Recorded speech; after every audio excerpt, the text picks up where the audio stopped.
भाई उधर देखो उधर। क्योंकि संघ प्रमुख की सुन कौन रहा है? क्या भारतीय जनता पार्टी सुन रही है?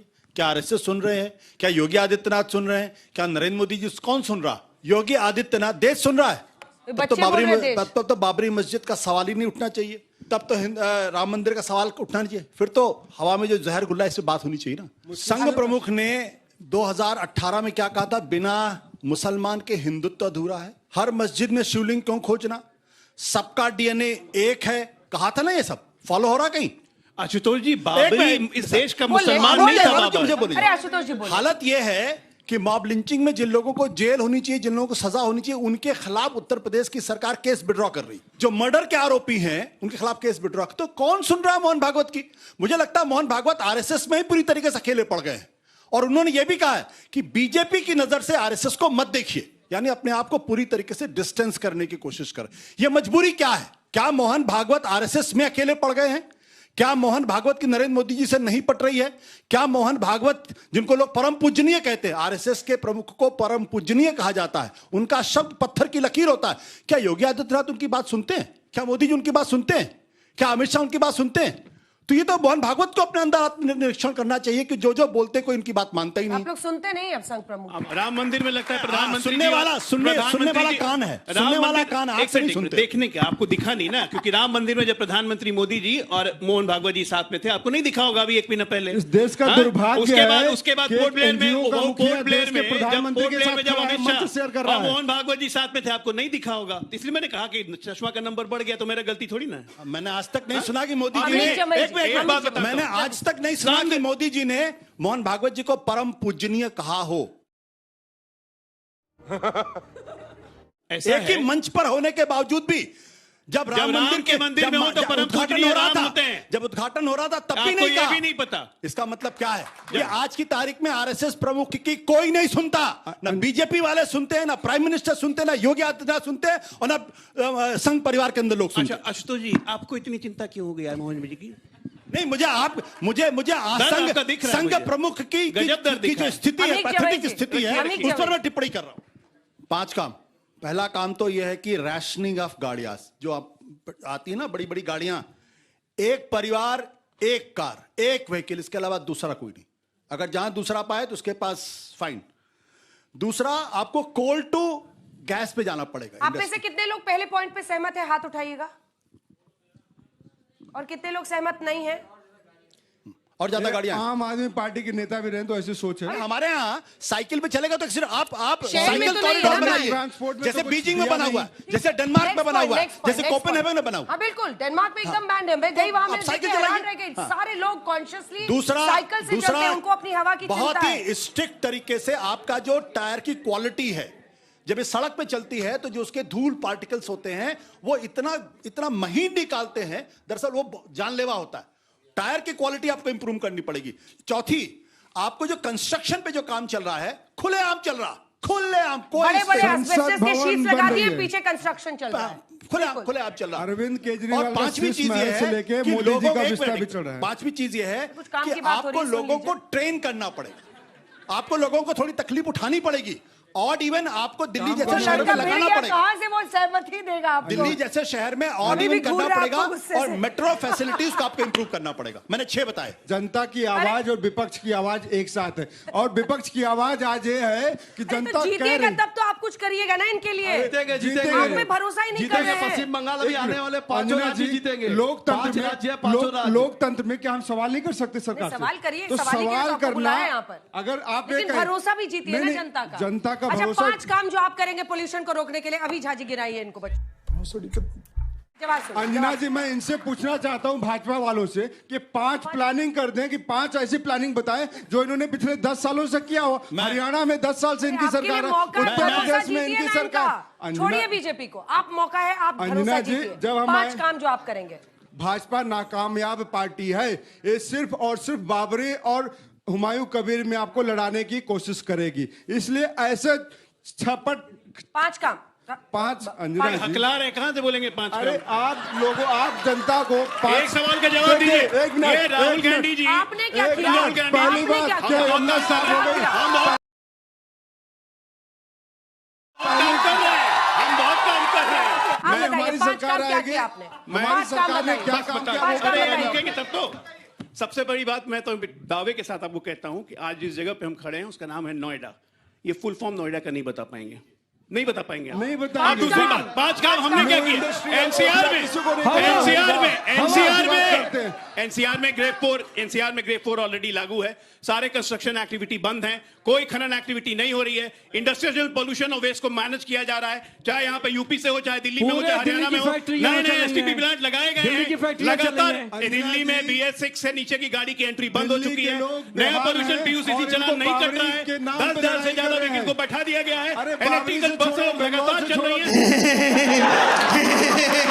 आप लोग जब देश के लिए हम लड़ाई लड़ रहे थे तब आप गद्दारी कर रहे थे, तब आप गद्दारी कर रहे थे।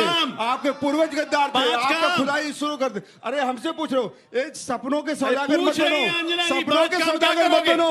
सपना बेचते हो, 2047 में कर देंगे, 2047 में कर देंगे। हम बात करते हैं आज की, तो ये कहेंगे 2047 में रोजगार देंगे, 2047 में यमुना जी साफ कर देंगे, 2047 में गंगा जी साफ कर देंगे, 2047 में युवाओं को रोजगार दे देंगे। अरे 2047 देश की जनता थक चुकी है 47 के। इनलीगल कंस्ट्रक्शन जितने भी चल रहे हैं वो सब बंद करना पड़ेगा। जितने भी माफिया, खनन माफिया हैं वो आपको बंद करना पड़ेगा। जितने भी इनलीगल फैक्ट्रीज चल रही हैं दिल्ली से बाहर शिफ्ट करना पड़ेगा आपको। दिल्ली के कम से कम 200 किलोमीटर से बाहर अब आपको जोन डेवलप करना पड़ेगा। दिल्ली ओवर पोल्यूटेड हो चुकी है, ओवर क्राउडेड हो चुकी है। आपके पास ब्रेन नहीं है प्लानिंग करने के लिए। 2047 की बात करते हैं, 2047 के लिए आपको काम और काम मैं बता रहा हूँ ना, 5 काम गिना दिए अंजना जी। हम ऐसे लाइन पे आ गए। तो ब्रेन इनका जब सुझाव होगा मानिएगा। प्लानिंग कमीशन के साथ सुझाव बैठा तो जाता है। मानिए, विपक्ष अगर सुझाव दे रहा है मानिए, उस पे काम अगर कीजिए। मिश्रा जी अगर आपके तेज बोले, देखिए अगर आपके तेज और ज्यादा बोलने से पॉल्यूशन खत्म हो जाए तो मैं चुप हो जाता हूँ। इनको सबको बोल दूंगा चुप हो जाए, सब चुप हो जाएंगे, अंजना जी भी चुप हो जाए। बात है कि आज इस देश में हिंदू मुसलमान की लड़ाई नहीं है। धंधा बंद करवाएगा क्या? बात ये नहीं है कि मतलब गाड़ी सब खरीदते गाड़ी खरीदे ना भाई। नरेंद्र मोदी जी, उनके मंत्री खुद कह रहे हैं 10 साल में गाड़ी खत्म कर दो। अगर एक सिस्टम क्या है, 10 साल में गाड़ी खराब हो जाती है क्या? 10 साल में गाड़ी खराब नहीं होती। उसका पोल्यूशन सर्टिफिकेट आपने नहीं दिया अगर, तो इसका मतलब है कि आप एक काला बाजारी कर रहे हो। आप लोग काला बाजारी कर रहे हो। तो जनता अगर गाड़ी लेना चाहती है तो ले दीजिए, लेकिन आपको सरकारी सिस्टम दुरुस्त करना पड़ेगा। कुछ ऐसा बात बोलिए कि उनके भी समझ में आए। सेंट्रल विस्ता नहीं बनाना चाहिए था इस पोल्यूशन में। अभी कंस्ट्रक्शन चल रहा है पूरा। अभी चलिए मेरे साथ दिखा के सेंट्रल विस्ता नहीं बनाना चाहिए, पूरा बन रहा है भाई। पार्लियामेंट के 100 किलोमीटर बाहर ले जाना चाहिए। बिल्कुल ले जाना चाहिए। दिल्ली के बाहर ले दिमाग से चले ना तो हो गया। दिल्ली के बाहर ले जाते तो कम से कम एक नया शहर बसता, नई कह रहा है कि आबादी दिल्ली में आती, नए पार्लियामेंट लोग नहीं जाते, बनाना नए चाहिए, 100 रोजगार किलोमीटर पैदा बाहर होता। पार्लियामेंट ले दिल्ली जाइए। को आपने और सेंट्रल कचरा विस्ता बना नहीं दिया, बनना चाहिए। दिल्ली को आपने और कचरा बना दिया। अब बाबरी मस्जिद बनना चाहिए। दिल्ली को बाबरी मस्जिद रोकिए ना भाई, बाबरी मस्जिद रोकिए। मेरी तो राय है कि है। जितने मेंबर आप पार्लियामेंट को बड़े बड़े बंगलों मिले हैं ये नहीं मिलना चाहिए। उनसे कहां से पोल्यूशन आपने हो गया? बिल्कुल नहीं होना चाहिए। उनसे कहां से पोल्यूशन हो गया? 50 गाड़ियां बंगलों में पोल्यूशन होता है। आप क्यों नहीं ये कहते कि भाई बंगलों में ग्रीनरी से पोल्यूशन होता है। किसी का मालूम है दिमाग पोल्यूटेड है? आपको मालूम है? नेदरलैंड में प्राइम मिनिस्टर साइकिल बिल्डिंग खड़ी कर दिया। आज कोई भी पॉजिटिव काम नहीं दिखाई काम देता। आपने किया। मोस्ट पोल्यूटेड सिटीज और सारे के सारे बीजेपी लेड।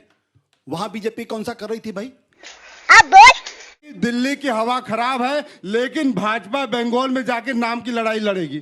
अरे भैया किसी को मंदिर का नाम रखना है, किसी को मस्जिद का नाम रखना है, उसके ऊपर छोड़ दो ना। जिसकी जितनी बुद्धि है उतना काम करने दो। आप उस व्यक्ति बाबरी को नाम रखना सही है या गलत? आप बाबरी नाम रखना सही है गलत? कांग्रेस पार्टी बोले अधिकारी को। ये संविधान के खिलाफ है क्या? बाबरी देश नाम के रखना खिलाफ सही है है क्या? या गलत? नहीं, बाबर पॉलिटिकली किसका नाम करेक्ट था? मत होइए। मेघनाथ किसका नाम था भाई? इंद्रजीत किसका नाम था? आपके भी पार्टी नाम में तो हो। कई अक्षय हम कुमार लोग है, कहते हैं आपके हम पार्टी में लोग कई खेलने अक्षय आए हैं कुमार है। आपके पार्टी का अक्षय कुमार पूछता है, इनकी मानसिकता इनकी पार्टी दिखती का है कि अक्षय इसको कुमार खुश करने के लिए कर रहे हैं। एक मिनट चुप। गजब बेइज्जती है। इनकी पार्टी का कार्यकर्ता है, अक्षय कुमार पूछता है कि आम काट के खाएंगे चूस के। अक्षय कुमार रावण का बेटा था। बिल्कुल अक्षय कुमार रावण का बेटा था। अंजना जी घूरिए मत। आप यहाँ बिल्कुल रामायण सही सुनने बता रहा आई हूं मैं। हैं या अरे, पश्चिम बंगाल? रावण मैं पूछना चाहता हूं इसमें जितने भी बच्चे हमारे यहाँ, हमारी बहनें छोटी छोटी सब बैठी हुई हैं, मेरे ख्याल से 99% बच्चे ऐसे होंगे जो कहेंगे कि हिंदू मुसलमान की जो नफरत की राजनीति है हम उसे पसंद नहीं करते हैं। ये बच्चे जानना चाहते हैं हम सब हुक्मरानों से, नेताओं से, पॉलिटिकल क्लास के लोगों से कि क्या बात है कि पूरे दिल्ली में जितने भी हमारे छोटे भाई बहन हैं घर में लैपटॉप से बैठ के पढ़ाई कर रहे हैं। मैं पूछना चाहता हूं कि आखिर बीजेपी को, आरएसएस को पश्चिम बंगाल में जहां जहां चुनाव लड़ना है, हिंदू मुसलमान, दलित बैकवर्ड, अपर कास्ट बनाम बैकवर्ड दलित, आपको क्यों करना पड़ता है? ये जो आपकी दिल्ली के मुख्यमंत्री हैं जिनका नाम है मुख्यमंत्री QAI, क्या फरमा रही थी मैडम? इनको ये नहीं पता कि QAI AQI क्या चीज है। आज पूरे दिल्ली में जहां हमारे प्रधानमंत्री रहते हैं, जहां हमारे LOP साहब रहते हैं, जहां हमारे मैक्सिमम सब भाई बहन हमारे यहां पे रहते हैं, साफ हवा के लिए प्रधानमंत्री मोदी जी पक्ष विपक्ष के साथ बैठने को तैयार। अरे हवा के लिए नहीं तैयार हो? पूरे दिल्ली के सरहदों में हमारे बीच में ना बोल। हमारे यहाँ पानी में यूरेनियम पाया जा रहा है। अंजना जी जवाब पानी साफ नहीं है हमारे दिल्ली के अंदर, लेकिन ये हुक्मरान, ये प्रधानमंत्री देश के समय जवाब नहीं दीजिए। है। खाली किसको गाली देना है?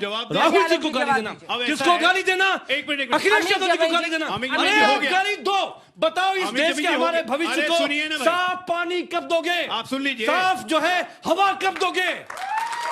तो नहीं मचाना चाहता बोलते हैं आप यहाँ पर खड़े हो। मैं सबसे पहले आज तक को और अंजना जी को मुबारकबाद देना चाहता हूँ, हमारे सब बच्चों को, बहनों को, कि इन सब ने देश को बताया है कि पर्यावरण देश का सबसे बड़ा मुद्दा है जो एस्टेब्लिश हुआ है। अपनी पार्टी को भी बताइएगा। और माननीय अखिलेश यादव जी ने पर्यावरण को सबसे बड़ा मुद्दा, प्रदूषण के मुद्दे पर और लखनऊ में जो कुछ हुआ है, वाराणसी में जो AQI के बारे में बताया है आशुतोष जी ने, तो जानकारी बहुत ही इंपॉर्टेंट है। यूपी में क्या किया था? दूसरी बात ये, आपकी समाजवादी सरकार दूसरी बात ये है कि हम इसका निवारण इनसे पूछिए ना, निवारण बता रहे बच्चों को हैं। बताइए ना, निवारण ये है। अरे मिश्रा जी सुनो, क्या था समाजवादी पार्टी ने क्या किया था यूपी में? हिंदू मुसलमान गाली चाहिए इनको। झूठ बोलते हैं यहाँ पे खड़े हिंदू होके। मुसलमान बोलो, चुप हो अरे जाएंगे। बताओ ना, बोले बोले बोले हम आपको नेता समाजवादी पार्टी की तरफ से निवारण बता रहे हैं। ये सुनो मोदी जी, अरे एक काम बताओ ना। हम लोग उठते हैं मंडे को, एक काम बताइए यहाँ पे, एयरपोर्ट पापा का हो गया, के लिए किया था, मंगल को उठे कटवाते थे, जमीन पापा की हो गई,